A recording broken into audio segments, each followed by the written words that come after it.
Pues buenas tardes, estamos un poquito en familia, pero seguro que vamos sumando gente que se va incorporando en los próximos minutos. Yo lo primero que quería hacer, obviamente, es agradecer a la gente de Espacio Joven, sobre todo a Luis, porque además hacer esto me trae muy buenos recuerdos. Hace un montón de años, hace más de 15, diría yo, pues tuve la ocasión de participar en un taller de la Noche es Joven. Yo creo que sería de los primeros años en los que se puso en marcha una actividad como la Noche es Joven y me invitaron para dar un taller y es una experiencia que guardo con mucho cariño, así que cuando Luis me comentó esta vez la posibilidad de hacer algo con este formato, pues me hizo mucha ilusión y me pareció muy interesante y desde luego que me apunté enseguida, ¿no? Me preguntaron qué podíamos hacer para este encuentro. A mí lo de decir masterclass no me hace mucha gracia, porque tampoco me gusta de entrada utilizar muchos términos en inglés. Tenemos muchos en español y creo que somos los primeros que tenemos que defender lo nuestro. Yo lo llamaría charla, encuentro, reunión. Y me preguntaron qué podíamos hacer. Hablar de periodismo. Hablar de periodismo me parecía demasiado general, pero creo que el tiempo en el que estamos viviendo es tan intensamente interesante, también desde el punto de vista periodístico, que no había muchas más opciones, ¿no? Y en este caso, dándole vueltas, digo, bueno, ¿qué podemos contar? Pues directamente lo que a un periodista de un periódico de Cantabria, como es mi caso, pues le ha tocado vivir, o las crónicas que me han tocado escribir. Yo os voy a hablar de mi experiencia con toda la humildad del mundo y desde luego sin entrar luego en cuestiones políticas o valorativas. A mí, francamente, no me interesa mucho eso. Incluso mi visión del periodismo va más por contar historias, ofrecer datos y ofrecer los hechos y que sean los lectores, o en este caso vosotros, los que opinen, porque al fin y al cabo creo que mi opinión tampoco le interesa a nadie ni es tan decisiva. En una sociedad, la actual, en la que, no sé, las redes sociales han hecho como que a veces creo que consideremos que nuestras opiniones son demasiado importantes. Pues bueno, yo creo que la mía tampoco es tan interesante, pero sí os puedo contar mi experiencia, más que mis opiniones. Sobre todo porque hemos vivido una etapa que, más allá de tópicos, es absolutamente extraordinaria por lo inaudito, por lo inusitado, por lo extraño, por lo inolvidable, porque esto no lo vamos a olvidar. Yo os pediría que os plantarais en el mes de diciembre, por ejemplo, ¿no? Ahora estamos empezando a vivir esto que llaman nueva normalidad. También es un término que no me gusta nada. Primero porque lo normal ya de por sí es un término muy peligroso. Lo normal para mí tal vez no sea igual que lo normal para cualquiera de vosotros y desde luego lo normal en África o en Uzbekistán, en Asia o en Washington no es lo normal de aquí, con lo cual ya el término normal es demasiado ambiguo y difuso como para darle un doble salto mortal con nueva normalidad. Yo hablaría de nuevas rutinas, porque eso es lo que estamos viviendo, una rutina distinta de la que teníamos antes. Y os decía, para entender, que todos lo entendemos, ¿no? Pero para comprender lo que esto ha supuesto, trasladaros al mes de diciembre. Si en el mes de diciembre vais al cine, estáis esperando a que empiece la película y os ponen un tráiler, me voy a quitar, de hecho, para darle voz, pero sin que me veáis, para ponerle mayor dramatismo. El tráiler diría algo así: un virus asesino está por las calles de todo el mundo. La población permanece confinada en sus casas.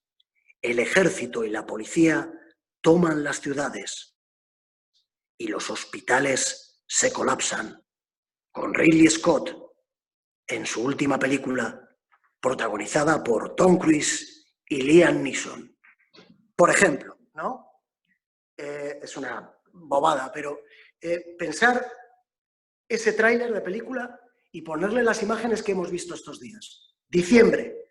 Ahora nos parece muy fácil, pero en diciembre hubiera sido una situación de película. Yo diría más, y las comparaciones siempre son odiosas, pero si, tomando a alguien de mi edad y de mi generación, si yo hablo de mis abuelos, vivieron la guerra civil, fue el gran acontecimiento seguramente de su vida, el gran acontecimiento mundial, noticioso, que marca la guerra civil. En el caso, por ejemplo, de mis padres, mi madre nació con la guerra, pero era muy pequeña, nació en el transcurso de la guerra. O sea, se puede decir que ella vivió la posguerra, la dictadura e incluso, como gran acontecimiento, la transición. Pues seguramente para la gente de mi generación, el momento o la situación que nunca olvidaremos y que es el acontecimiento más trascendental del mundo, más allá de imágenes icónicas, puntuales,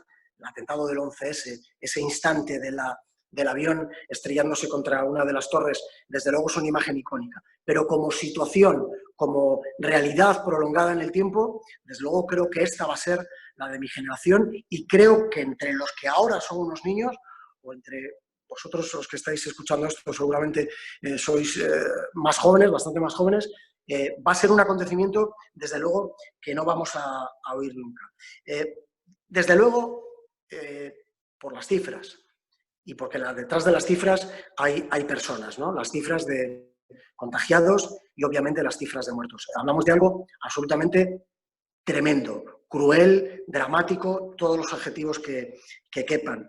Pero también por las vivencias que hemos tenido en este tiempo, ¿no? Desde luego el confinamiento. Nunca habíamos estado confinados en casa y menos durante casi 2 meses. Nunca habíamos visto las escenas que hemos visto en los hospitales o al ejército por nuestras calles o algo que a mí es una de las cosas que más, y adelanto algunas de las cosas que voy a contar luego, hablando de mi experiencia, ¿no? El caminar por las calles por las que hemos vivido y hemos reído y hemos disfrutado y hemos estado acompañados, caminar por esas mismas calles que son casi como el pasillo y el dormitorio de tu casa, porque cada uno, su ciudad, sobre todo en una ciudad pequeña como la nuestra, Santander, o en los diferentes municipios de Cantabria, tiene esa sensación de familiaridad con los edificios, con los bares, con los locales, con las tiendas, con los comercios. Pues caminar por esas calles absolutamente vacías, con una sensación incluso de temor o de angustia, es desde luego algo que está grabado a fuego. Miedo porque realmente a los que nos ha tocado estar en la calle, porque teníamos que estar por trabajo, sí ha habido situaciones realmente angustiosas y esas escenas un tanto apocalípticas, te causaban cierta angustia, cierto miedo. Y sobre todo, el cambio de hábitos. Fijaros en otro detalle de estos días. Ahora, y lo estamos empezando a normalizar, pero tenemos que hacer cola para todos, para todo. Para ir al banco, para comprar el pan, para entrar al supermercado. Hemos vuelto a recuperar frases que parecían ya absolutamente desterradas, ¿no? Como, ¿quién da la vez? ¿Quién es el último? ¿No? Porque ahora ya en los sitios, en los pocos que quedaba para hacer cola, ya estaba todo con el numerito organizado y demás, pero es que ahora hay que hacer cola para todo. Son imágenes que, volviendo a las comparaciones e insistiendo en que son odiosas, recuerdan a la etapa de la posguerra, cuando había que hacer cola para las cosas, ¿no? Y eso supone, en general, un cambio de hábitos, de rutinas, el tener que ir, como desde hoy, estos días, obligatoriamente, ¿no? Con mascarilla. ¿Quién nos iba a decir en diciembre que íbamos a tener que ir por la calle con mascarilla? Todos con mascarilla. Y no abrazarnos, y no tocarnos, y no estar cerca los unos de los otros. Bueno, esta es una situación, evidentemente, general. Y lo cuento, de algún modo, para contextualizar la experiencia propia ya de un periodista y de un periódico. Yo os voy a hablar de la forma y del fondo, de cómo hemos hecho las cosas y de qué cosas hemos hecho. Y en ese sentido, pensar en algo, yo cuando pensaba un poco de qué hablar estos días, reflexionaba sobre el periódico. Yo entré a trabajar al periódico de prácticas con 18 años y ahora tengo 43. Obviamente nunca había vivido una situación como esta, pero no es mi caso. El periódico tiene 102 años de historia, no es solo mi caso, quiero decir. El periódico, el primer ejemplar salió en el año 1902. Pensar que en 102 años de historia el periódico nunca se ha hecho así, como lo hemos hecho en estos 2 últimos meses. Pero además pensar otra cosa. Yo hablo del periódico que conozco, que es el Diario Montañés, pero todos los periódicos, o casi todos, les ha pasado. Pensar que esto se hizo de la noche a la mañana, sin ensayos y sin preparación previa. Pasamos de hacer el periódico un día normal, como se hizo en los 100 y pico años anteriores, a hacerlo de una manera absolutamente distinta, con todos desde casa, de un día para otro. Y además un periódico no admite un, bueno, mañana lo hacemos, o un, bueno, esto ya lo hablamos la semana que viene. El periódico sale todos los días. A mí me gusta poner el ejemplo muchas veces para que entendáis un poco la locura, entre comillas, que es hacer un periódico, lo difícil que es sobre todo lo organizativo, que es lo que más se ha puesto a prueba en este caso, porque al final uno cuando escribe, da igual dónde lo haga, pero el organizar a toda la plantilla del periódico, todos los temas y el cómo se hacen las cosas, todo el engranaje es lo más complicado. Y me gusta poner el ejemplo de una obra de teatro. Una obra de teatro, 5 minutos antes de que se levante el telón, seguro que los que habéis hecho teatro alguna vez habéis tenido esa sensación, uno tiene hasta ese estrés y esos nervios y esa sensación de que nada está listo, de que no va a dar tiempo, de que no llegamos, de que hay muchas cosas todavía que tenía que ensayar más, que tenían que pulir más. Y al final se abre el telón cada noche y sale. Bueno, pues el periódico muchas veces es un poco lo mismo, ¿no? Es una carrera durante todo el día para tener la información, para organizarla, para contarla, para ponerla de la mejor manera posible en cuanto a diseño y maquetación y que salga cada día. Cada día hacemos un producto, además, todos los periódicos, que nada tienen que ver con el del día anterior y que nada tienen que ver con el del día siguiente. Es decir, todo es distinto, cada día se parte de cero. En una fábrica, el mecanismo para hacer tornillos es todos los días el mismo. Unos días pueden hacer más tornillos, otros días menos tornillos, pero es lo mismo todos los días. En nuestro caso, cada día el trabajo es absolutamente diferente del día anterior y del día que viene. Y todo eso os lo digo para que entendáis bien cómo fue de la noche a la mañana ese cambio. Y os voy a contar exactamente cómo fue la semana en el Diario Montañés, porque la recuerdo muy bien, además. Del coronavirus, al principio, esto lo sabemos todos, pues se hablaba en China, allí lejos, que lleva muy lejos a todos, era como una gripe, todo lo que se decía aquí era para todos, no quiero culpar a nadie de nada, era exageración, incluso cuando sacábamos algo en los medios de comunicación sobre el coronavirus, relativo no a China, sino aquí, pues siempre salían voces que hablaban de estáis alarmando sin necesidad a la población, si esto no pasa nada, si es como una gripe. Yo recuerdo que el primer caso, el primer positivo que se da en Cantabria fue un fin de semana. Y lo recuerdo porque me tocó trabajar. Los fines de semana se organizan turnos en el periódico y a mí me tocó trabajar y estaba además como uno de los coordinadores del grupo de trabajo que nos tocaba, ¿no? Todos estábamos desde el jueves, viernes previo a ese fin de semana sabiendo que era una cuenta atrás, que el primer caso en Cantabria iba a caer tarde o temprano porque ya estaban apareciendo otros casos en España. Y todos estábamos pensando, bueno, ¿a quién le tocará? ¿A quién le tocará trabajando? Bueno, pues me tocó a mí y a otros compañeros que nos tocaba en ese fin de semana. Fue un sábado cuando tuvimos la confirmación, un sábado por la tarde, y de hecho el gobierno dio muy poquitos datos. La estrategia de comunicación que ellos tenían era la de únicamente comunicar si había algún positivo, pero no decir nada más, solamente que ha habido un positivo. Pues ahí tuvimos que hacer un enorme esfuerzo de tirar de fuentes, de contactos, de lo que es nuestro trabajo para enterarnos de más cosas, ¿no? Supimos que el caso venía de Italia, que era de hecho una mujer italiana de nacionalidad, pero que residía en España, que había estado en Cantabria y que había estado de viaje en su país y que había vuelto y era el primer caso positivo. O sea, entró, el primer caso que se tiene constancia, entró por el aeropuerto, en uno de los vuelos que todavía en ese momento estaban permitidos, que venían desde Italia, desde Roma, Milán o Bolonia, que son las 3 conexiones que tiene el SEBE Ballesteros con Italia. Bueno, pues incluso cuando sacamos ese primer caso, volvieron esos, lo llevamos a la portada, y al día siguiente, al ver el periódico, hubo otra vez esos comentarios de pues, estáis fomentando el alarmismo, el miedo, ¿qué? Todo es discutible, no lo critico, ni mucho menos, ¿no? Luego las cosas se fueron precipitando y las situaciones pues, fueron cada vez más casos, más urgencias.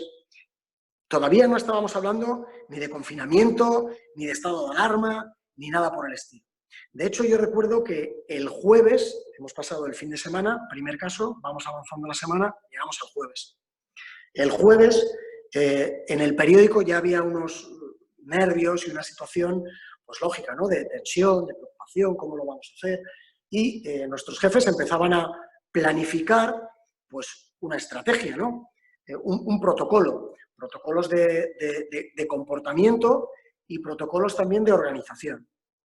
Y recuerdo que en esos días lo que hablábamos era que se iba a concretar el viernes, pero era hacer turnos. Gente que trabaje desde casa, gente que trabaje en la redacción, porque luego os lo voy a explicar, pero la redacción es un sitio absolutamente peculiar en el que estamos todos tremendamente juntos. No sé si habéis tenido ocasión de visitar la redacción de un periódico o en concreto los que sois de aquí, el Diario Montañés, pero yo, si echo la mano a derecha y a izquierda, toco al compañero que tengo a un lado y al del otro sin estirar el brazo.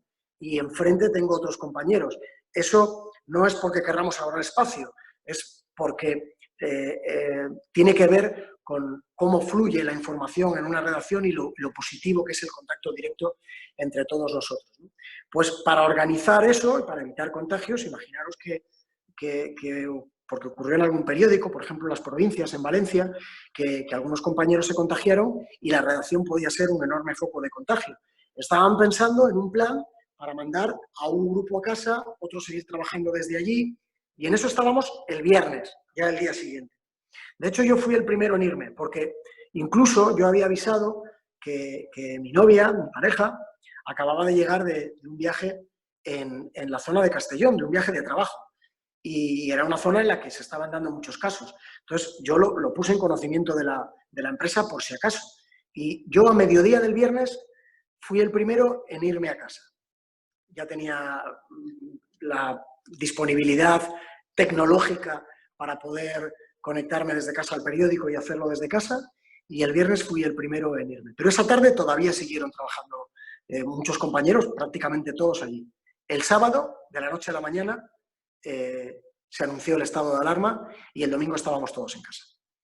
De la noche a la mañana. El plan que había preparado el periódico no servía porque las circunstancias obviamente cambiaron y tuvimos que improvisar ya ese mismo día, porque lo que os decía, no se puede esperar al día siguiente, no hay tiempo para planificarlo. El tiempo de planificarlo corre en paralelo al tiempo de hacer el periódico del día siguiente y más en una situación como la que tenemos, en la que la información ha sido tan esencial. O sea que sin pruebas, sin término medio, nos fuimos todos para casa a hacer un periódico desde casa. Y ahí venía lo que os adelantaba ya de la redacción. Pasamos de trabajar, me están llamando por teléfono, voy a colgar, porque esto es...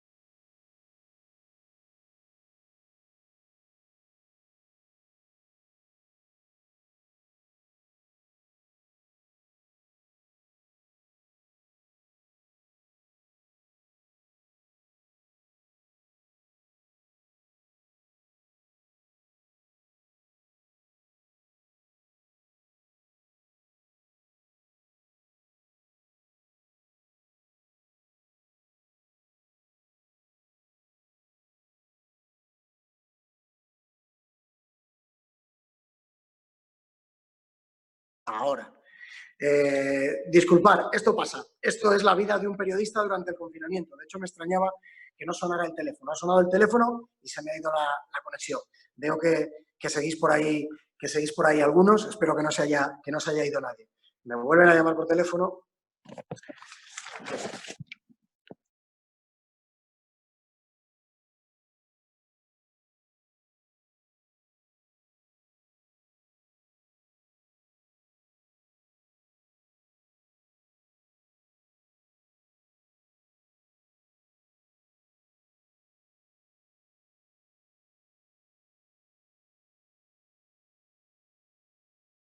Bueno, otra vez.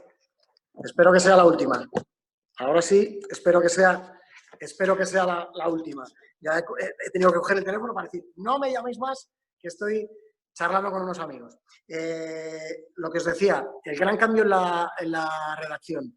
Pasamos de una redacción en la que estábamos todos juntos, ya decía antes que estamos absolutamente pegados. Esto es muy importante por el flujo de información, enriquece muchísimo. Si yo estoy escribiendo de un tema, seguramente mi compañero de al lado tiene algún contacto sobre ese tema, ha escrito sobre ello, tiene referencias. Si estoy buscando ejemplos, yo qué sé, tengo que hacer un reportaje sobre concesionarios de coches ante una mala etapa de venta de vehículos. Pues seguro que mi compañero, pues yo conozco a los de no sé qué. Bueno, pues ese flujo de información que corre en una redacción es un sitio absolutamente peculiar y distinto a cualquier otro lugar de trabajo. Alguien podría pensar, un sitio para escribir tiene que ser un sitio silencioso, de mucha concentración, de mucho silencio, de mucha tranquilidad. Todo lo contrario, es una locura en la que suenan los teléfonos permanentemente, en la que se oye mucho ruido, en la que hay teles encendidas y uno está pendiente de esas cosas, en la que a veces se discute, y es sano discutir siempre de buenas maneras.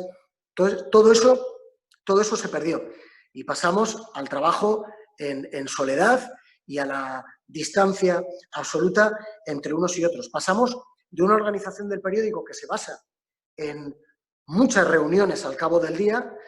Hay reuniones de jefes para ir planificando la jornada durante la mañana, hay otra reunión a primera hora de la tarde, hay otra reunión a última hora de la tarde, y en esas reuniones también participamos los redactores o nos reunimos con nuestros jefes de sección, porque el periódico se organiza por secciones, por grupos de trabajo. Es una estructura muy de árbol, por eso os decía antes de la dificultad de hacer todo eso sin verse, sin estar en contacto y utilizando de la noche a la mañana, aprendiendo a utilizar todas las posibilidades que nos ofrecen las nuevas tecnologías.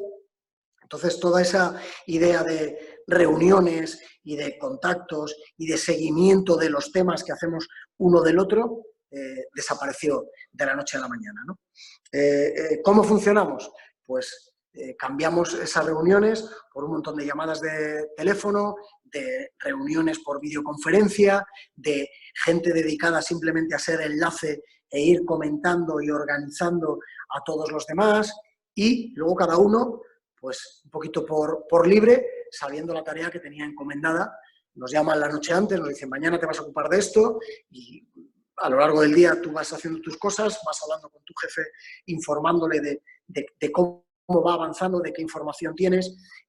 Ellos a la vez van hablando con los diseñadores para ver cómo pintan, lo que nosotros llamamos pintar las páginas, es decir, plasmar cuánto espacio se le dedica a cada cosa, qué foto va, si la foto es más grande o más pequeña, si el titular es más grande o más pequeño, si va una página, si van dos páginas, si va media página, si este tema va acompañado de publicidad o no va.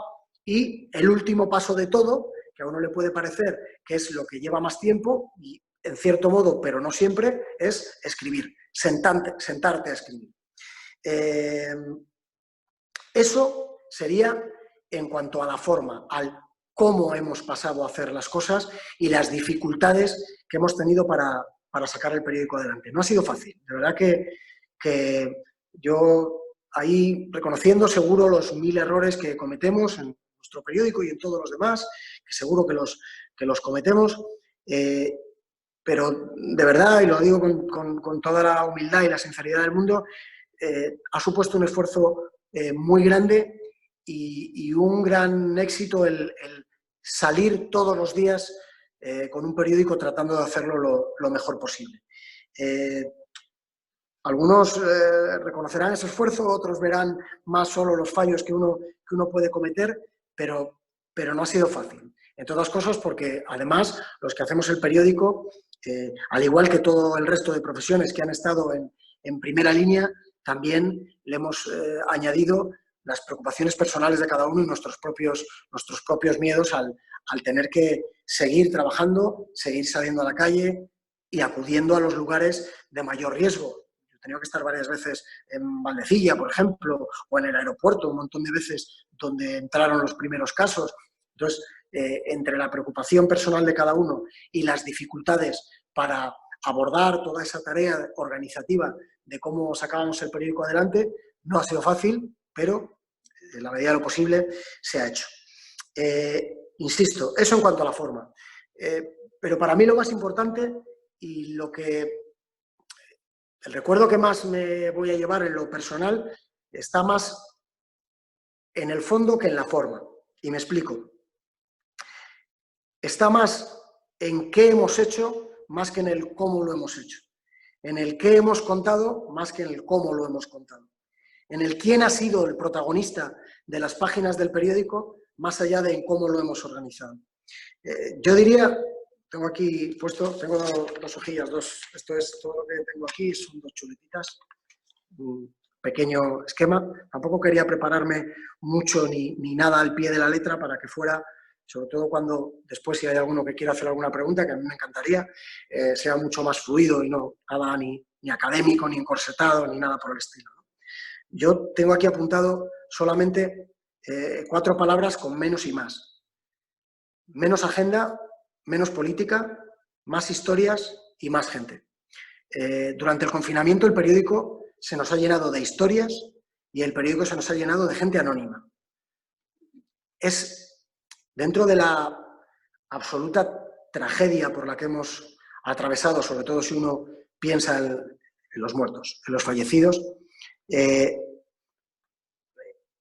para un periodista, incluso creo que para el lector, se han hecho cosas interesantes de leer y han cambiado los protagonistas.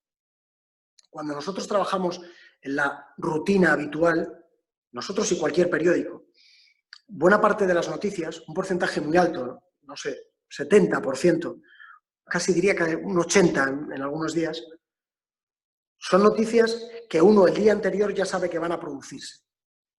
Y no me refiero solo a la política o a las ruedas de prensa. Todo eso está convocado con anterioridad, hay una agenda de trabajo. Y la mayoría del periódico del día siguiente, del que se elabora durante un día, está hecho en base a cosas convocadas.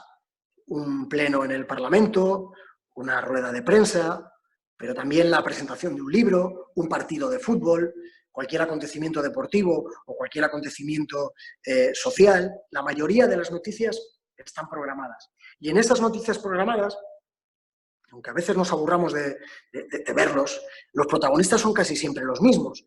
Las personas en un alto porcentaje que salen en el periódico, y no hablo solo de políticos, que son seguro de los que más salen, pero son también casi siempre los mismos.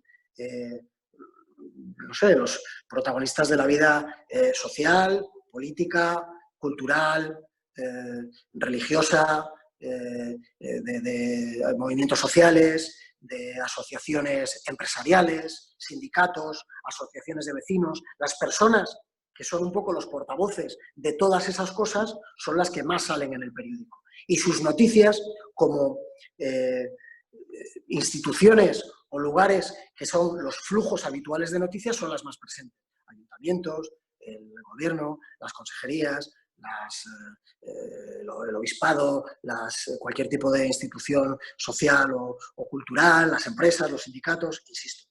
Tanto las instituciones como las personas que salen en el periódico son, en un alto porcentaje, casi siempre las mismas, y la agenda, en un alto porcentaje, es previsible, está ya prevista. Sin embargo, en este tiempo, la gente que ha salido en el periódico es gente que en la mayoría de los casos no había salido nunca. Y las historias no han sido, en ningún caso, historias programadas. Son historias que han surgido, que han ido sucediendo. Hay muy poquito que estuviera programado. La nota de prensa todos los días con los datos de la evolución de contagios, fallecidos, y todas esas cosas, y poco más. Todo lo demás han sido historias que nosotros hemos ido buscando en la calle, descubriendo, hablando con la gente por teléfono, muchísimo. Hemos hablado con muchísima gente. Y ahí os voy a entrar a un poco lo que era el título que le habíamos puesto a esto, ¿no? Las crónicas de un periodista cántabro durante estos días. En la calle nos hemos encontrado con muchísimas historias. A mí me ha tocado escribir mucho. Posiblemente es la época de mi vida, en todos estos años que llevo en el periódico, que más he escrito. Cada día contando cosas muy distintas. Por ejemplo, me ha tocado escribir, todos los lunes me tocaba salir a la calle para contar lo que veía directamente. Teniendo en cuenta que los lunes han sido días muy decisivos. El primer lunes de confinamiento era el primer día en el que se paraba todo, porque el domingo tiene unos matices en los que no estaba nada abierto, ya por lo general, ese primer lunes. El lunes que hubo unas restricciones todavía mayores. Luego cuando empezó a salir la gente un poco más. Luego ya esto que estamos ahora en los cambios de fase. Esas crónicas de los lunes me han permitido también ver una evolución, incluso una evolución en cómo lo estaba sintiendo la gente, en el ánimo de la gente. Me ha tocado escribir reportajes, por ejemplo, me tocó ir en los primeros días de confinamiento a hablar con transportistas. Hay muchas cosas sobre las que seguramente no nos hemos parado a reflexionar hasta que vemos algún reportaje o algún testimonio. Claro, los transportistas son de los que han tenido que trabajar. Gracias a ellos no hemos sufrido el desabastecimiento en los supermercados y demás. Los transportistas contaban unas historias increíbles. Varios días fuera de casa y pensar que no había ningún sitio en el que parar, ni para comer, ni para dormir, ni para ir al baño, ni para ducharse. Esas han sido grandes historias, las suyas. Me ha tocado hablar muchísimo con muchísimos empresarios, pequeños empresarios sobre todo de hostelería, por ejemplo. El drama económico es el drama que viene después del drama sanitario, que todavía no ha acabado, ni uno ni otro. Y el testimonio de esas personas que han visto cómo tenían que enviar, se me está acabando la batería, vamos a poner una carga aquí, una batería portátil que he tenido preparada para que no pasara esto, y con eso lo arreglamos y seguimos. Ya está. Sí, correcto. El drama de esos pequeños empresarios con algunos trabajadores a su cargo que han visto cómo su negocio no daba cero ingresos, sino todo lo contrario, seguía generando gastos porque cerrado genera gastos y se estaban viendo en directo cómo caían en picado a la ruina ellos y también sus trabajadores, o el drama, por supuesto, de los trabajadores que han visto peligrar su empleo y que no tenían nada ahorrado. Es una historia de la que hemos escuchado miles de versiones durante estos días. Y al hilo de esos testimonios, yo me voy a quedar con dos. Uno lo recordaba esta mañana, me llamaban de la radio y me preguntaban algún testimonio que entre todos recordara. Hubo sin duda uno que no lo olvidaré nunca. Me tocó hacer un reportaje de trabajadores de las residencias en Cantabria. Las residencias, el drama ha sido absoluto. Para las personas que estaban ingresadas en esas residencias, para las personas que trabajaban y que trabajan en esas residencias y para los familiares, porque no podían ir a visitar a sus familiares durante todo este tiempo. De hecho, todavía no pueden. Será a partir de la fase 2, en la que tal vez entremos el lunes y con cita previa y muy restringida, pero han estado durante meses, incluso antes que empezara el estado de alarma ya se prohibió las visitas en las residencias, sin poder ver a sus familiares. Una de esas trabajadoras, en ese reportaje yo hablaba con trabajadoras de a pie, con un cocinero, con una limpiadora, con gente que trabajaba allí en distintos cargos. Esta chica era una trabajadora social y trabaja, espero, en una residencia para personas con discapacidad No voy a decir el pueblo, porque tampoco quiero, no sé, hacer ningún comentario que pueda ser sobre esa residencia ni sobre ninguna. Ella, cuando la llamé, no sabía qué día era, no sabía en qué día estaba, ¿no? Pero no era algo puntual del momento, no sabía si era lunes, jueves, martes o sábado. Eso nos ha pasado un poquito a todos, ¿no? Pero en su caso era muchísimo más dramático, porque ella llevaba, tampoco sabía exactamente los días que llevaba sin ir a su casa, sin pasar por casa. Estaba durmiendo en un pabellón deportivo cerca de la residencia, solo 3-4 horas y volvía a la residencia. Y ella hablaba constantemente que ella pasaba muchas horas arriba. Y ella lo contaba todo con una naturalidad y hasta por teléfono yo le intuía hasta una sonrisa, evidentemente no de alegría, pero sí de naturalidad, de optimismo, sobre todo por transmitir eso a las personas que le rodeaban. Y ella insistía mucho, de, bueno, es que yo estoy mucho arriba, bueno, acabo de bajar porque estaba arriba cuando la llamé. Y claro, llegado a un punto de la conversación yo le pregunté qué era eso de arriba, ¿no? En la planta de arriba había algunos casos positivos que ya no tenían remedio y que les habían trasladado incluso desde el hospital, porque como no tenían remedio, eran personas que ya tenían unas patologías previas y demás, para que estuvieran acompañadas. Y ella era la persona que las acompañaba. Yo creo que esto a cualquiera que se lo cuente le emociona. Y desde luego yo es uno de los testimonios que no olvidaré nunca, ¿no?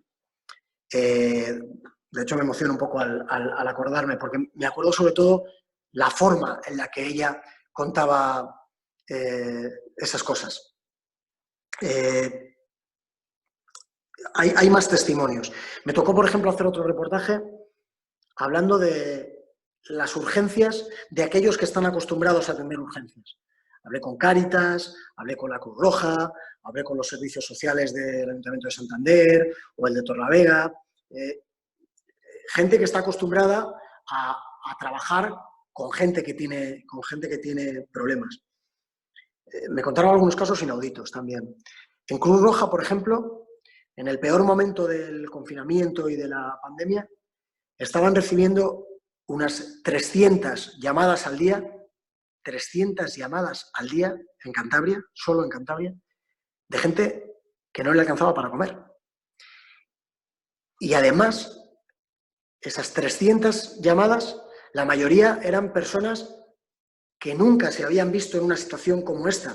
Por desgracia, en nuestra sociedad es así, hay bolsas de pobreza y hay un grupo de personas en riesgo de pobreza y que tienen, o sea, que están acostumbradas a acudir a servicios sociales, a determinadas ayudas, que reciben determinadas ayudas y demás.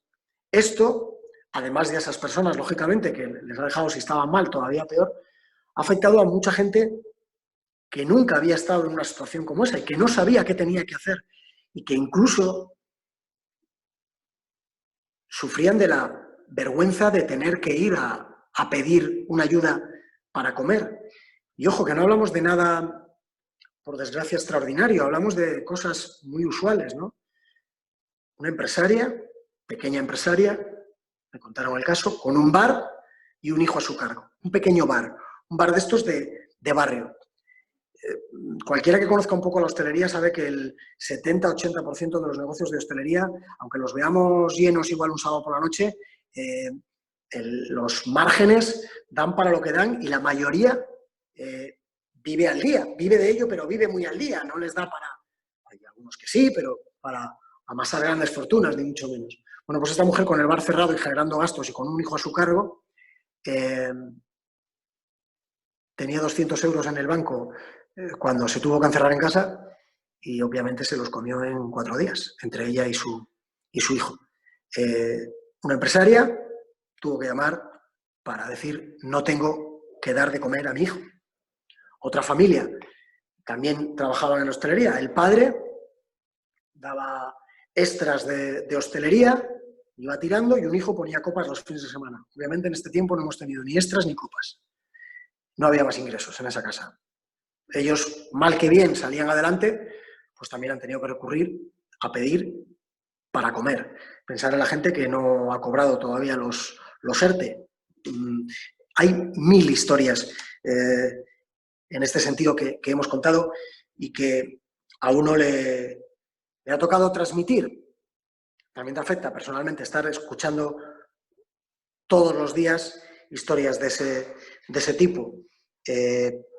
Me tocó escribir otro reportaje, por ejemplo, hablando con psicólogos y psiquiatras de lo que se estaban encontrando y de lo que se iban a encontrar.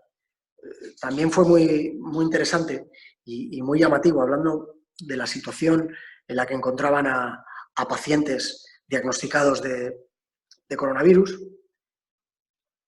También la sensación que encontraban en muchos sanitarios, que tenían miedo de ir a sus casas por miedo a contagiar, o que estaban sometidos a un estrés tan brutal que eran incapaces de desconectar y al final acababan aislándose y estando solos porque ni siquiera podían estar en sus casas, ni siquiera podían desengancharse del teléfono, de la situación. Pensar cómo ha sido, por ejemplo, una situación de confinamiento como la que hemos vivido en una planta psiquiátrica de Valdecilla o de Padre Meni, personas que ya de por sí tienen problemas de salud mental, patologías mentales, cómo han vivido el estar 2 meses sin poder salir, encerrados. Son casos absolutamente llamativos. Y luego, consecuencias que tendrá todo esto, ¿no? Ellos hablaban y daban por hecho que después de la curva sanitaria del coronavirus iba a venir una curva de patología mental, de gente que había estado aguantando tanto, sometida a tanto estrés, tanta angustia, tanta ansiedad. Ha habido muchísimos casos de ansiedad que, llegado el momento, explotarían y sufrirían algún tipo de patología mental. En fin, ha habido crónicas de muchos tipos. Me tocó escribir, ya casi uno se acuerda hasta con cierta gracia o irónica gracia, de escribir una crónica desde un supermercado cuando tuvimos esa ola del papel higiénico, esa obsesión absoluta. Yo recuerdo que en esa crónica contaba y un caso real de un tipo que se fue con un carro lleno de papel higiénico y volvió, lo dejó en el coche y volvió a entrar. El ser humano es increíble. El ser humano es increíble.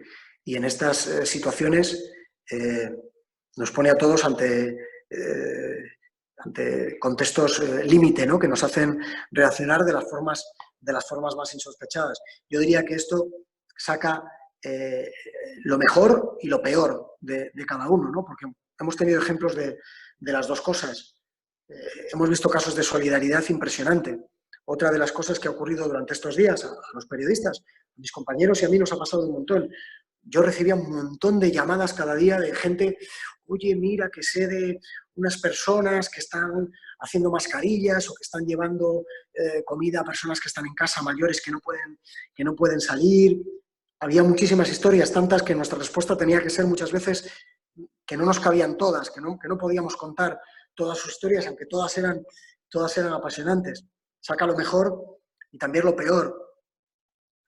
Hay gente a la que han abucheado por la calle por salir a la calle desde las ventanas y que eran sanitarios que iban a su puesto de trabajo, o eran personas que tenían un permiso especial porque tenían una patología mental. Ese fenómeno también de la policía de balcón o de ir grabando por la calle con el móvil para luego subirlo a las redes sociales ha generado muchas injusticias y son muy peligrosas. Las redes sociales, que son una herramienta muy útil para muchas cosas, también deberíamos a veces ser más cautelosos en cómo las manejamos, con todo el respeto para todo el mundo, y en cómo a veces opinamos libremente sobre determinadas cosas. Yo veo muchos comentarios de noticias que se ponen y al leer los comentarios te das cuenta que no han leído la noticia, o sea, que han opinado antes de leer lo que decía la noticia, ¿no? Y eso es peligroso. Y os voy a contar un caso concreto. Seguro que todos habéis visto estos días lo que ocurrió cuando abrieron las terrazas. La mayoría ha funcionado perfectamente. Todos nos hemos quedado con el vídeo de un local que le sancionaron y que hemos visto todos, ese vídeo, ¿no? Pues bien, esa misma noche, a mí por teléfono me llegaron supuestas noticias absolutamente confirmadas de fuente oficial, porque muchos de estos mensajes siempre llegan envueltos con ese absolutamente confirmado, sé de buena tinta, de fuente oficial, que a otros locales les habían puesto unas multas con nombres y apellidos de esos locales de 30.000 euros y que les iban a cerrar el local.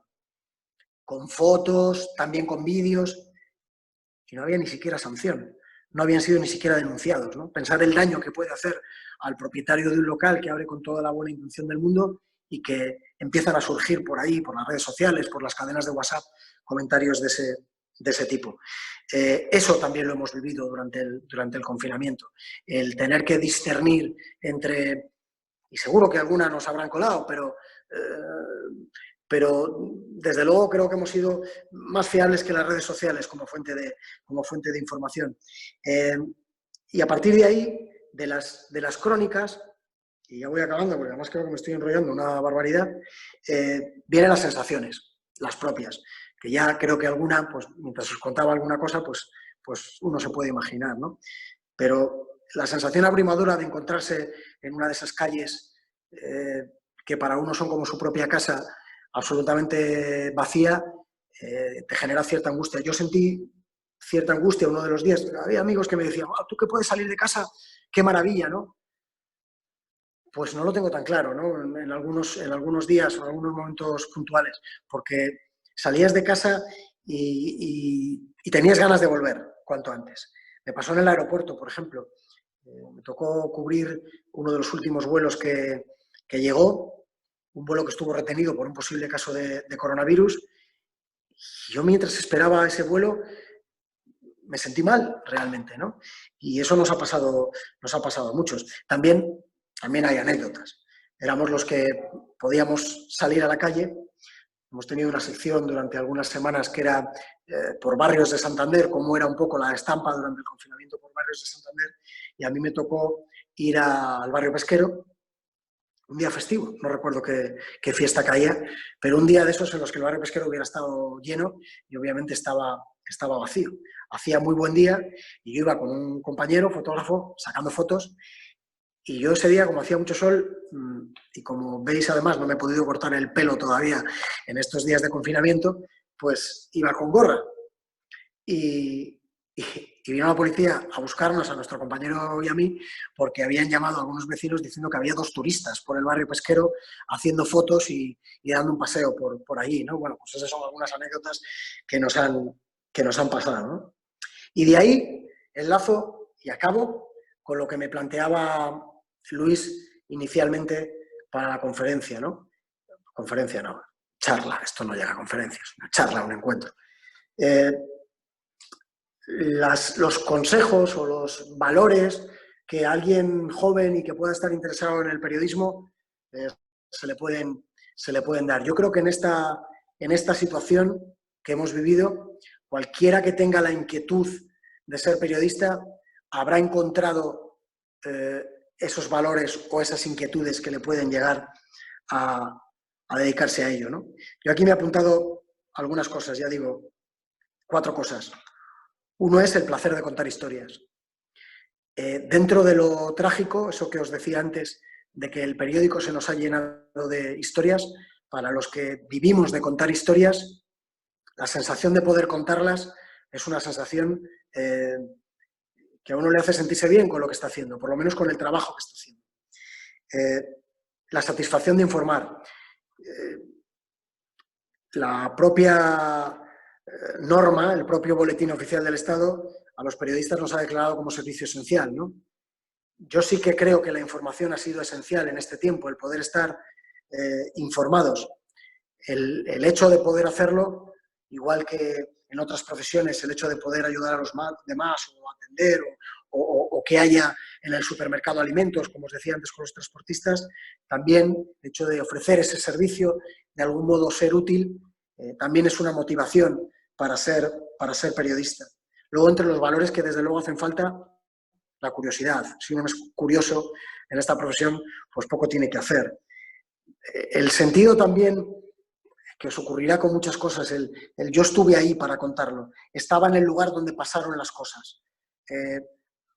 a mí me gusta eso, ¿no? Y hay gente a la que le gusta eso, estar en el sitio donde ocurren las cosas. Forma parte también de la curiosidad, el yo lo viví, yo estuve, ¿no? El vivir esas experiencias y el luego poder transmitirlas.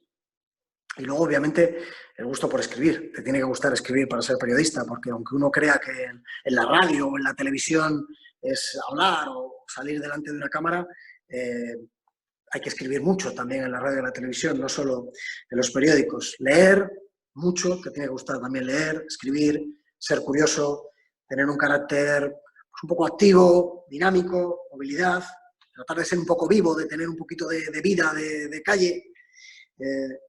Y el gusto por la calle y por entender, y con esto acabo, las formas de vida, cómo vivimos, cómo vive la gente. Entender cómo vive la gente para poder contárselo mejor y en el lenguaje que ellos entiendan, el lenguaje que tiene que utilizar un periodista y el trato que yo intento todos los días dar a mis informaciones es el que le entienda el personaje más culto y más intelectual y el personaje que no ha tenido posibilidad de tener grandes estudios. Que todo el mundo nos entienda y que todo el mundo, cuando acabe de leer lo que tú has escrito, se sienta informado y, si no satisfecho porque hay opiniones, sí satisfecho por cómo se lo has contado.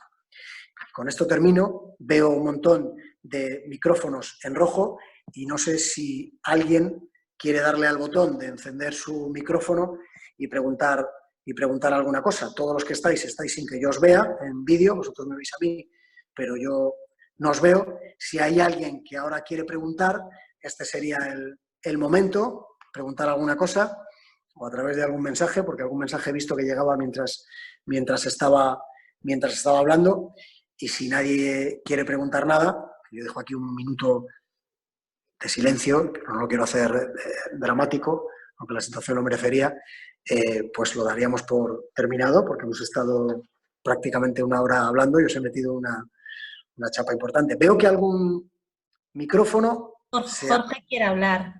Jorge Perfecto. quiere preguntarte algo. A ver, por ahí, venga. Hola, Jorge. buenas. ¿Me oyes? Sí, perfectamente. Hola, Álvaro. Hola, No ya sé, sé quién creo eres. seguramente. Quería preguntarte un poco, después de estas semanas tan trágicas que hemos vivido, desde el punto de vista del periodista de calle, ves en la gente, ahora estos días, ¿no? Los más recientes, no semanas atrás, obviamente, pero ves en la gente que te encuentras ilusión, temor, esperanza, no sé, ¿cuál es un poco el sentimiento que detectas, sobre todo en Santander, ¿no? Que es por donde te mueves, de lo que puede pasar, ¿no? Sí, es algo de lo que he hablado mucho con amigos y también, fíjate, hoy estoy preparando un reportaje para el fin de semana en el que he estado hablando con muchísima gente por teléfono y hemos hablado mucho de esto. Ahora que forma tan parte de nuestras vidas esto de las fases, en los estados de ánimo también hemos pasado por fases.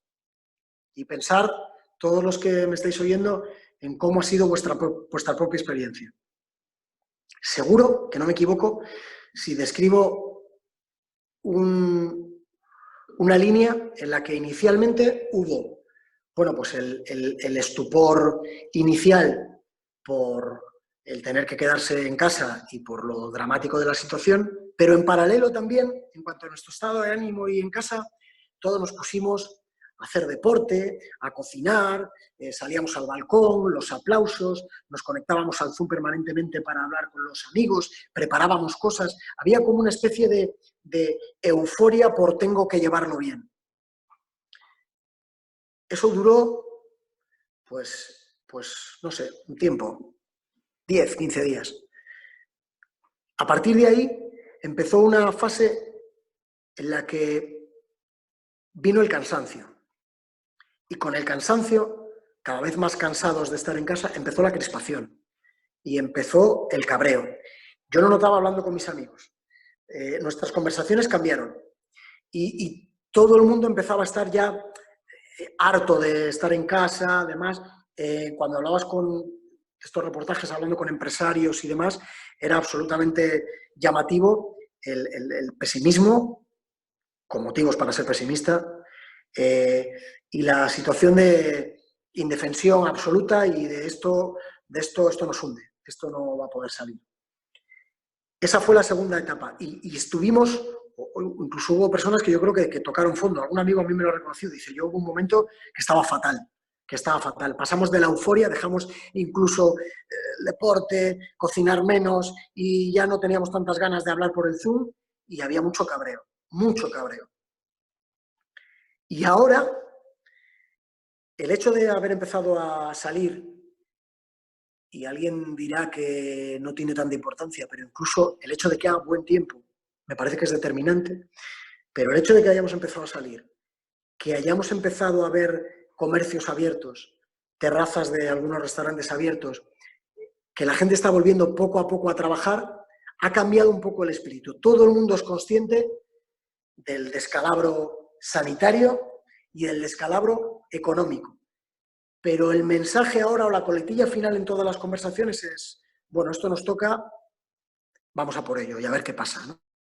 Entonces, sí que creo que en la última semana, también depende, supongo, en cada territorio, en la fase que estén, posiblemente en Madrid continúen en la fase de cabreo, pero el haber pasado a la fase 1, como ha ocurrido aquí en Cantabria, el haber podido salir, el haber podido ya manejar. Yo tengo un ejemplo muy cercano en mi pareja, en mi novia. Estos días está muy contenta porque está pudiendo volver a trabajar en su labor, que es una labor comercial, de visitas, de ver a clientes, y está contenta porque está volviendo a hacer eso. Está más contenta dentro de que sabe que va a tener muchas dificultades este año, pues como todos los comerciales y como todos los negocios, para alcanzar sus números, sus cifras y demás. Pero ha recuperado un poquito de ese optimismo. Hoy mismo saco en el periódico un reportaje, ayer hablando con los hosteleros, la gente que trabaja no de restauración, sino de hoteles, alojamientos, casas rurales, campings. Para ellos el batacazo es monumental, monumental. Tienen la teoría que llaman del 4x4. Pasaron 4 meses de invierno, como todos los años, que siempre son difíciles y los que casi no tienen clientes, y cuando acabó esos 4 meses, ha empezado 4 meses más cerrados. O sea, el batacazo es fundamental. Pero dentro de eso, les han pasado 2 cosas que les han hecho recuperar un poquito el optimismo, sabiendo que no van a trabajar mucho, pero un poquito el optimismo. El teléfono ha empezado a sonar, preguntando. No son reservas, todavía la gente, si normalmente se reserva a última hora, en estas circunstancias no es difícil imaginarse que todavía mucho más. El teléfono está empezando a sonar para preguntar, oye, ¿vais a abrir? ¿Cómo estáis? ¿Cómo están las cosas por allí? Gente de Madrid, gente del País Vasco, gente de Cataluña, que les está llamando para preguntar. Eso les ha devuelto un poco el optimismo. Y luego, y es una situación más concreta de Cantabria, también del País Vasco o de Asturias, del norte en general, creen que nuestra propia geografía o nuestras propias particularidades de espacios abiertos, de zonas verdes, de la playa y la montaña, de un turismo que no requiere masificaciones, no de grandísimos hoteles, sino de casas rurales, apartamentos y demás, creen que Cantabria, dentro de esa feroz competencia que va a haber por el turista nacional, puede salir relativamente beneficiada. Creen que van a trabajar. Bueno, pues ese tipo de cosas se notan en el ánimo, de hablar con gente absolutamente abatida a tener un estímulo para tratar de llevarlo y de salvar lo que puedan en lo que queda de año. A ver si hay alguna pregunta más por ahí. ¿Alguno más se anima? Sí, yo, Álvaro. Vale. ¿Quién eres tú? Gema. Ah, Gema, bien. Tú que has estado ahí al pie del cañón, ¿no? A pie de calle. ¿Cuál ha sido tu percepción en cuanto a la responsabilidad de los ciudadanos? Tanto en la época más de confinamiento como ahora que se están produciendo las fases de desescalada. Sí. A ver, en esto generalizar es muy difícil. Generalizar es, bueno, en esto y en todo, es muy complicado. Yo creo que el problema es que siempre destaca más la excepción que la regla. Que un avión llegue a su hora no es noticia. Que un avión se retrase 3 horas es noticia. ¿Cuántos aviones se retrasan 3 horas y cuántos llegan a su hora? Hay muchos más aviones que llegan a su hora que los que se retrasan. aunque nos pueda parecer lo contrario, porque lo que sale es que un avión se quedó en tal sitio y ha dejado tirados a los pasajeros y demás, ¿no? Pues con esto pasa un poco lo mismo. Hemos visto, y ahí os he hablado en parte de las redes sociales, hemos visto comportamientos, muchos, que no son los que no son los que deberían haber sido, pero también yo creo que es injusto quedarse solo con eso. Yo creo que mucha gente, la mayoría, ha hecho las cosas razonablemente bien. Seguro, nadie estaba preparado para esto, digo, en un plano personal, para el saber cómo actuar, nosotros en casa. No hablo de responsabilidades políticas en este caso. Y hemos aprendido sobre la marcha y hemos cometido errores. Pero a mí en esto siempre me gusta poner ejemplos cercanos y que conozco bien. Igual que antes os ponía el de mi pareja, os voy a poner el de mi madre. Mi madre tiene 84 años, vive sola y ella se hace sola todas sus cosas. Y se apaña sola, siempre lo ha hecho y se apaña sola. Es una mujer viuda que además, pues bueno, como todo el mundo, pero ella especialmente, pues ha sufrido algunos batacazos importantes de salud o personales, ¿no? Y sin embargo, no ha salido de casa ni a tirar la basura en 2 meses, hasta que ha tenido la autorización para salir. Pues como mi madre, ha habido muchísimas personas mayores que han tenido ese comportamiento ejemplar. Es verdad que ha habido otras muchas que no lo han tenido, de acuerdo. A mí me tocaba salir a la calle y veía algunas cosas que sí que te daban ganas de decirle, no haga eso. O sea, gente que bajaba cuando deberíamos estar en casa todo el día, como se podía bajar a comprar el pan, pues bajaban a comprar un cuarto de pan. Un cuarto de pan. Obviamente compraban un cuarto para comer y volvían a salir por la tarde a comprar un cuarto para cenar. Y así todos los días. De eso no iba. Y de eso ha habido. Claro que ha habido. Pero es que es imposible controlar a todo el mundo y yo intuyo incluso que no era una cuestión de mala intención. Y ahora en esto de las fases, pues pasa lo mismo, ¿no? Y os ponía el ejemplo antes de la terraza. Se han cometido errores. Hemos visto ese vídeo famoso de una terraza en Santander y el propio propietario de esa terraza salió después a reconocer que había cometido un error. Pero yo he estado en otras terrazas, varias, porque también estoy intentando hacer el esfuerzo en la medida de mis posibilidades, pues de hacer vida, para que haya movimiento también económico en las calles. Y lo están haciendo francamente bien, tanto clientes como empresarios, ¿no? Hay de todo. Creo que es bueno que todos apelemos a esa responsabilidad y sobre todo con la gente que tenemos cerca y tenemos confianza para decirle, oye, a mi madre, pues no hagas esto, o a un amigo, oye, no hagas esto, si no está bien, pero también creo que no tenemos que convertirnos en ese personaje que para mí es muy peligroso, que va por ahí con el móvil grabando errores y luego los pone en las redes sociales. Creo que eso no es bueno. Creo que eso no es bueno como sociedad, tampoco. No sé si te sirve como respuesta. Sí, gracias. Y no sé si hay alguna pregunta más. A ver. Por ahí hay... Teresa. Sí, ¿me conoces? Sí, tuya, ya hace sé, años. por conectarte. Sí, a ti muchas gracias, me ha gustado mucho la presentación. Una pregunta que tenía es si crees que una vez pasada esta situación extraordinaria podrían o deberían los medios mantener ese estilo que prima un poco las historias personales y las historias auténticas sobre las agendas institucionales. Sí, a ver, es una reflexión combinada, digamos, lo que voy a hacer. Por un lado, por supuesto, o sea, yo sería feliz, ¿no? Porque a mí me gusta contar ese tipo de historias. Pero por otro lado, también es una cosa que no depende solo de los medios. Y me explico. Cuando yo os hablaba antes de que buena parte de las noticias que aparecen en un periódico son noticias que ya se sabe que se van a producir, no lo estoy diciendo tampoco en un tono negativo.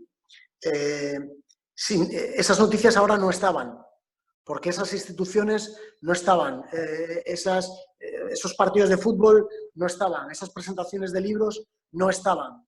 Entonces, es verdad que ahora los periódicos han llenado de gente de historias, pero porque tampoco había ese tipo de noticias, que no dejan de ser noticia cuando vuelvan. Entonces, es bueno quedarse con la intención de seguir apostando por las historias y la gente, a mí me encantaría, pero también es una cuestión de sitio. Esas noticias han desaparecido y han dejado todo el camino libre para esas historias. Volverán esas noticias que también son noticia y son muy importantes, ¿no? Insisto, pues eso, la presentación de un libro, las decisiones en el Parlamento de Cantabria, que nos afectan a todos, yo qué sé, las manifestaciones cuando las haya en los días que toca, no sé, 1000 ejemplos que podamos imaginar.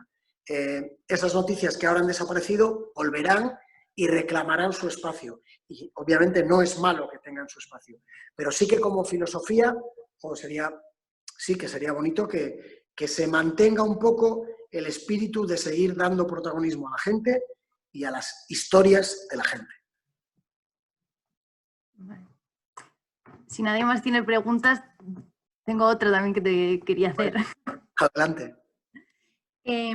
Vale, hay quien opina, yo por ejemplo puedo opinar que algunos medios o algunas instituciones han pecado un poco de exceso como de optimismo en sus campañas, apelando a la solidaridad, a la esperanza y demás, y como que no se ha hablado suficiente de los fallecidos y no se les ha velado suficiente. No sé si tienes una opinión al respecto. Bueno, evidentemente la cantidad de medios que hay están para que uno pueda elegir, ¿no?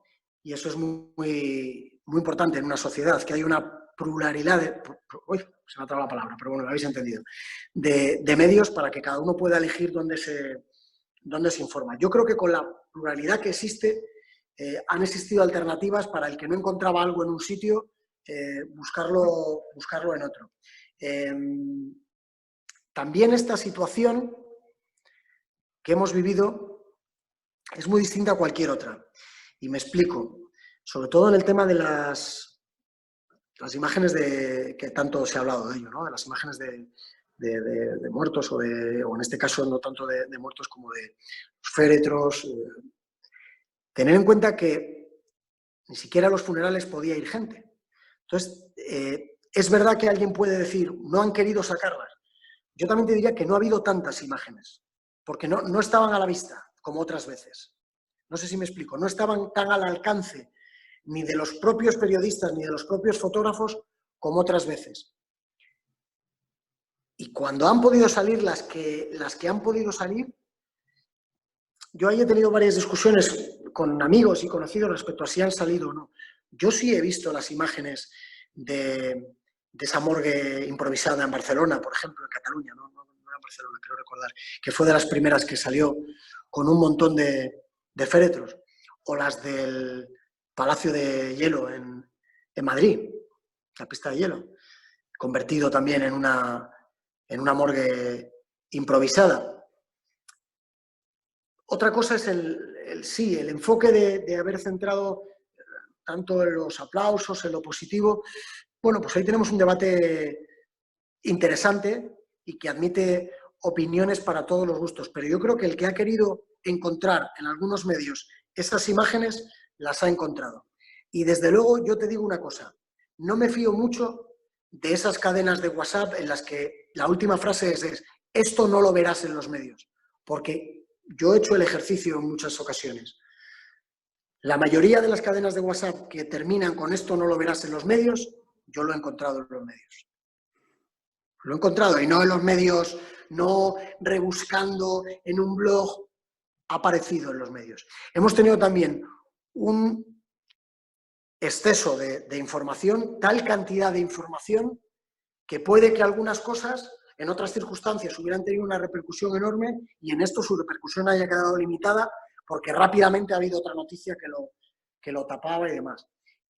Y todo esto lo digo sin entrar en la línea editorial de cada uno, que eso pues cualquiera lo sabe, ¿no? Cada medio tiene una línea editorial, por eso digo que ahí la pluralidad de medios es la mejor medicina para, si yo creo que en un sitio me están desinformando o informando mal o manipulando, puedo ir a otro a buscar para contrastar. Y seguramente, en la combinación de estar informado por esos dos sitios estará el punto correcto. Gracias.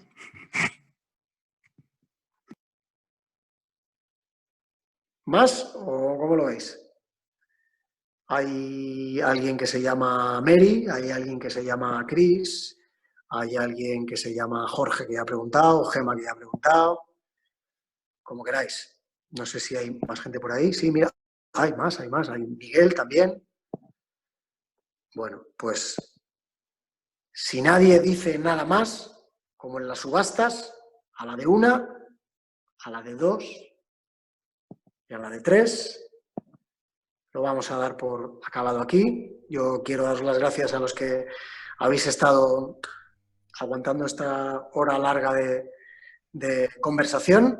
Espero que os haya parecido interesante, que no os haya aburrido mucho y desde luego también, de verdad, las gracias a la gente de La Noche es Joven y de Espacio Joven por acordarse de mí y por hacerme recordar ese curso cuando era mucho más joven, el que me lo pasé también con chicos que algunos hoy en día son periodistas y eso también es un orgullo personal.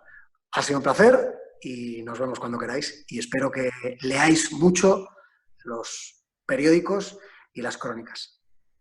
Muchas gracias, Álvaro. Gracias.